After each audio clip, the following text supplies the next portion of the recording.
والصلاة والسلام على أشرف المرسلين سيدنا محمد وآله وصحبه أجمعين. Vos Excellences, représentants permanents, Mesdames et Messieurs, que la paix, la miséricorde et la bénédiction d'Allah soient sur vous. Je voudrais tout d'abord aimablement vous remercier d'avoir répondu à l'invitation à cette réunion extraordinaire à composition non limitée du comité exécutif qui intervient à un moment où nous assistons tous à la détérioration des conditions dans la ville sainte d'Al-Quds et ses lieux islamiques saints en raison de la dangereuse escalade du rythme des violences et des agressions flagrantes d'Israël par l'incursion des forces des occupations israéliennes et des groupes de colons extrémistes dans la sainte mosquée de l'Aqsa,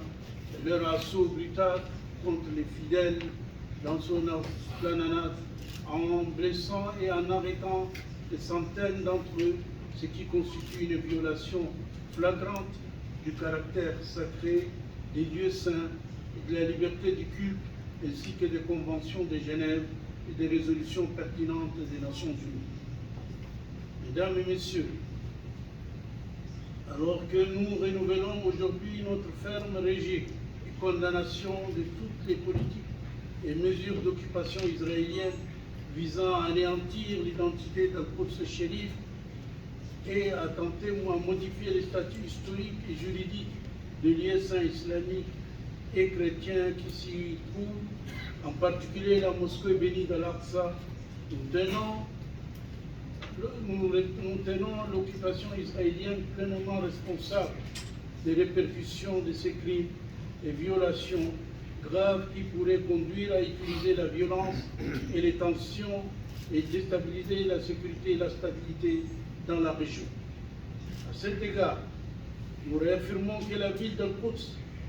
fait partie intégrante du territoire palestinien occupé en 1967 et la capitale de l'État de Palestine, et que la sainte mosquée d'Al-Aqsa, dans son intégralité, est un pur lieu de culte pour les musulmans uniquement, et que toutes les décisions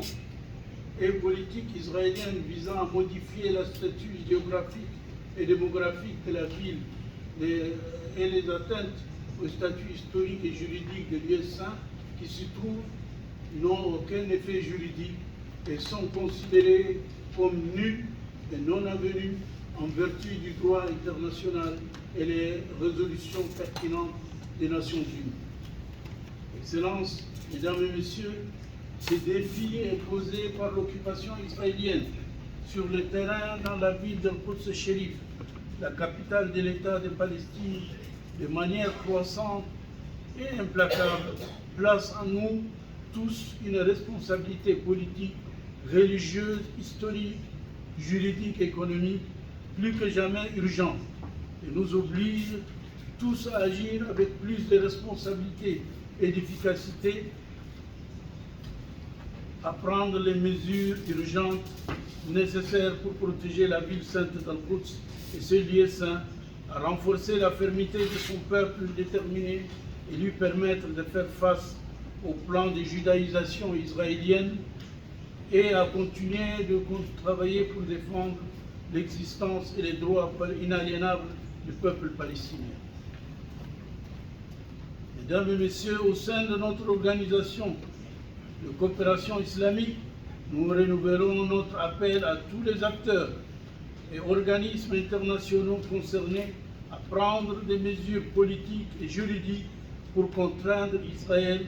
la puissance occupante, à cesser ces violations continues contre le peuple palestinien, sa terre et ses liens sacrés, et à respecter les statu quo historiques et juridiques dans la sainte mosquée d'Al-Aqsa en tant que lieu de culte et réservé aux seuls musulmans. Nous soulignons également la nécessité pour les parties de la communauté internationale de s'engager à parrainer une voie politique multilatérale conduisant à mettre fin à l'occupation israélienne et à incarner la création d'un État indépendant et souverain de Palestine sur le territoire de 1967 avec Al-Quds, Al-Sharif comme capitale, sur la base du droit international, des résolutions pertinentes des Nations Unies et de l'initiative des pays arabes. En conclusion, je vous renouvelle mes remerciements pour votre participation à cette importante réunion extraordinaire et j'espère qu'elle débouchera sur des recommandations à la hauteur de la gravité des événements et des développements que connaît notre première cause, la question de la Palestine et d'Al-Quds Sharif. Que la paix, la miséricorde et la bénédiction d'Allah soient sur vous. Merci pour votre attention. Wassalamu alaikum wa rahmatullahi wa barakatuh.